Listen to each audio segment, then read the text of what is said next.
Kalau dengar informasi ini agak bingung juga nih, mau kesal, sedih, atau bahkan pengen ketawa. Seorang pria gondrong jadi korban begal payudara. Hah? Emang punya, Mas? Hanya karena rambut panjangnya keluar dari black clava helm, pria ini dikira seorang sosok perempuan. Saat diketahui korban adalah pria, pelaku kaget bukan main. Emang enak. Begal payudara biasanya dirasakan oleh banyak wanita sebagai korban. Tidak kali ini. Seorang pria bernama Banu baru saja jadi korban begal payudara. Peristiwa yang viral di media sosial itu jadi pembicaraan karena biasanya yang jadi korban adalah wanita. Ternyata si pelaku mengira Banu adalah seorang wanita karena rambutnya yang terurai layaknya perempuan. Bagaimana tidak, Banu memiliki rambut yang panjang.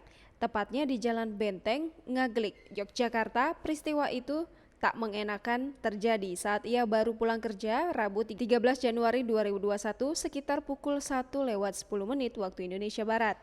Banu yang mengendarai sepeda motor dan berjaket tebal karena kondisi hujan mengaku kaget bukan main saat peristiwa tak mengenakan itu terjadi padanya. Sempat berusaha mengejar pelaku, tapi Banu enggan mengambil resiko jika pelaku memiliki senjata tajam.